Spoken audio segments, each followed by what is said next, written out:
পোনপ্ৰথমে ভোগালী বিহুৰ সকলোকে হিয়া ভৰা শুভেচ্ছা জ্ঞাপন কৰিছোঁ মই প্ৰাঞ্জল দাসে। আৰু এই মুহূৰ্তত মই উপস্থিত আছোঁ বজালীৰ এখন ঐতিহ্যপূৰ্ণ বজালীৰ উজান ওলোৱাস্থিত ভোগেশ্বৰ মন্দিৰ প্ৰাংগণত।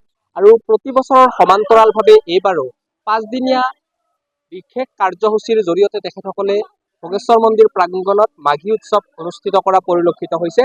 কেমেৰা পাৰ্চনে দৃশ্য দেখুৱাইছে আজি যিহেতু পবিত্ৰ মাঘ মাহৰ প্ৰথমটো দিন আৰু প্ৰথমটো দিনত ৰাজ্যৰ ভিন্ন প্ৰান্তৰ পৰা ভক্তসকল ওলাই আহিছে আৰু ওলাই আহি আশীষ গ্ৰহণ কৰা পৰিলক্ষিত হৈছে। যে পৰম্পৰা নীতি অনুসৰি এই ভোগেশ্বৰ মন্দিৰত যি নিজৰ কামনা ইয়াত তেখেতসকলে অৰ্পণ কৰে, তেখেতসকলৰ মনৰ কামনা ইয়াত পূৰণ হোৱা বুলি এক তাত্বিক আছে। আৰু যিহেতু উদযাপন সমিতিৰ কেইবাগৰাকীও বিষয়ববীয়া আছে, তেখেতসকলৰ পৰা পোনপ্ৰথমে জানিব বিচাৰিছোঁ। পোনপ্ৰথমে ভোগালী বিহুৰ হিয়া ভৰা শুভেচ্ছা জ্ঞাপন কৰিছোঁ। আজি মাঘ মাহৰ প্ৰথমটো দিন, ৰাইজৰ কেনেধৰণৰ সঁহাৰি আৰু কেইদিনীয়া কাৰ্যসূচী আপোনালোকে ৰূপায়ণ কৰিছে? ধন্যবাদ। প্ৰথমতে মই নিউজ প্লাছ চেনেলৰ যোগেদি ইয়াত উপস্থিত থকা সমগ্ৰ ৰাইজলৈ মোৰ আন্তৰিক শুভেচ্ছা তথা অলপ যাচিছোঁ, ভোগালী বিহু অলপ যাচিছোঁ। সমগ্ৰ অসমবাসীলৈ আপোনালোকৰ চেনেলৰ জৰিয়তে মই ভোগালী বিহুৰ শ্ৰী শ্ৰী ভোগেশ্বৰ সেৱা সমিতিৰ তৰফৰ পৰা অলপ আৰু শুভেচ্ছা যাচিছোঁ। এইবাৰ কিমান সংখ্যক অনুষ্ঠিত কৰা হৈছিলে? 301 সংখ্যক সভা মহোৎসৱ শ্ৰী শ্ৰী ভোগেশ্বৰ মন্দিৰ প্ৰাংগণৰ পবিত্ৰ ভূমিত অনুষ্ঠিত কৰিবলৈ লৈছোঁ, উদযাপন কৰিবলৈ লৈছোঁ। এই উদযাপিত হ'বলৈ লোৱা যোৱাকালিৰে পৰা এই সভা মহোৎসৱ উদযাপিত হৈ আহিছে। আমাৰ 5 দিনীয়া ধৰ্মীয় তথা বৰ্ণাঢ্য কাৰ্যসূচীৰে এই সভা মহোৎসৱ পালন কৰা হ'ব। এই মহোৎসৱলৈ এতিয়া আমাৰ পহিলা মাঘৰ এই দিনটোত আজি আৰম্ভণিহে। অলপ কিছু সময় পিছতে আমাৰ এই পবিত্ৰ ভূমিত লক্ষাধিক মানুহৰ সমাগম আমি দেখিবলৈ পাম। তেওঁলোকক আমি আপ্যায়ন কৰাৰ কাৰণে, তেওঁলোকক আদৰি লোৱাৰ কাৰণে আমি ভোগেশ্বৰ সেৱা সমিতিয়ে ৰৈ আছোঁ। আমাৰ ভক্তসকলে যিমানখিনি সুবিধা লাভ কৰে, যিমানখিনি তেওঁলোক সন্তুষ্ট হয়, সেয়ে আমাৰ আশীৰ্বাদ, সেয়ে আমাৰ দায়িত্ব আৰু কৰ্তব্য বুলি আমি ৰাতিপুৱাৰ পৰা কিমানমান ভক্ত বৰ্তমান আহিছে ইয়াত? এতিয়ালৈ ভক্তপ্ৰাণ ৰাইজৰ সমাগম পৰিলক্ষিত হোৱা দেখিবলৈ পাইছোঁ। 100ৰো অধিক ভক্তপ্ৰাণ ৰাইজে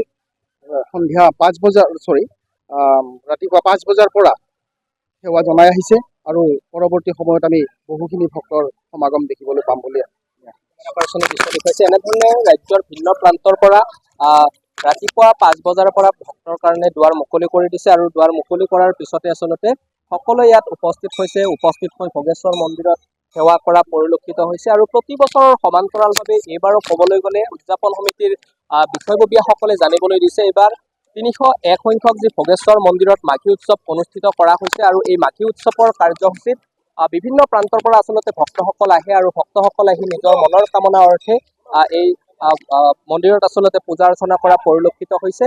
এনেধৰণে সকলোৱে ৰাতিপুৱা 5 বজাৰ পৰা আচলতে মন্দিৰ প্ৰাংগণত উপস্থিত হৈছে আৰু উপস্থিত হৈ সকলোৱে চাকি জ্বলাইছে, ধূপ জ্বলাইছে। এনেধৰণে আচলতে বিভিন্নজনে বিভিন্ন মন্তব্য কৰা পৰিলক্ষিত হৈছে। দাদা ক'ৰ পৰা আহিছে? মোৰ ঘৰ নিত্যানন্দত পৰা মই লোকেল বুলিয়ে ক'ব পাৰি। আহোঁ ইয়াতে প্ৰতি বছৰে আহোঁ, ভাল লাগে বহুত। আৰু এইটো মন্দিৰৰ বহুত মহত্ব আছে বুলি কয়, কিন্তু কিমানখিনি বাৰু আমি বিশেষ জানিব পৰা নাই বৰ্তমানলৈকে। কিন্তু মানে মহাপ্ৰভুৰ ইয়াতে আৱিৰ্ভাৱ হৈছিল বুলি কয়। এই বস্তুখিনি ভাল লাগে আৰু আহি মানে মনটোত কিবা এটা শান্তি লাগে। কেই বজাত আহিছে আপুনি? এতিয়া জাষ্ট 10 মিনিটমান হ'ল আমাৰ। ধন্যবাদ জ্ঞাপন কৰিছোঁ। এনেধৰণে আচলতে বিভিন্ন প্ৰান্তৰ পৰা আহিছে। ক'ৰ পৰা আহিছা ভাইটি তুমি? মই আহিছোঁ কাহাৰপাৰা বামুণলৈ, আমাৰ পাহাৰ লগত আহিছোঁ আমি। শুশ্ৰূষা কৰা হ'লনে? এই ধূপ দিলোঁ, এতিয়া আমি ভিতৰলৈ আহিম। কেমেৰা পাৰ্চনে দৃশ্য দেখুৱাইছে। এনেধৰণে ৰাতিপুৱা 5 বজাৰ পৰা ভোগেশ্বৰ মন্দিৰ প্ৰাংগণত ৰাজ্যৰ ভিন্ন প্ৰান্তৰ পৰা ভক্তসকল আহিছে আৰু ওলাই আহি তেখেতসকলে নিজৰ মনৰ কামনাৰ লক্ষ্যে আচলতে ইয়াত ধূপ দীপ নৈবেদ্য আগবঢ়োৱা পৰিলক্ষিত হৈছে। আৰু কিছু সময় পিছৰ পৰা আচলতে এই মন্দিৰ প্ৰাংগণত যথেষ্ট সংখ্যক লোকৰ সমাগম হ'ব বুলি ইতিমধ্যে উদযাপন সমিতিৰ যিকেইগৰাকী বিষয়ববীয়া আছে, বিষয়ববীয়াসকলে মন্তব্য প্ৰকাশ কৰাও পৰিলক্ষিত হৈছে। আৰু প্ৰতি বছৰৰ সমান্তৰালভাৱে এইবাৰো ক'বলৈ গ'লে উদযাপন সমিতিয়ে জানিবলৈ দিছে যে 301 সংখ্যক তেখেতসকলৰ যি এইবাৰ মাঘী উৎসৱ, এই মাঘী উৎসৱ 5 দিনীয়া বৰ্ণাঢ্য কাৰ্যসূচীৰে অনুষ্ঠিত কৰা পৰিলক্ষিত হৈছে। আৰু প্ৰতিদিনে আচলতে লক্ষাধিক ভক্তৰ সমাগম হ'ব বুলি উদযাপন সমিতিৰ আটাইকেইগৰাকী বিষয়ববীয়াই সংবাদ মাধ্যমৰ আগত জানিবলৈ দিছে। যিকোনো খবৰৰ বাবে যোগাযোগ কৰক আমাৰ এই নম্বৰত 9181 307 221।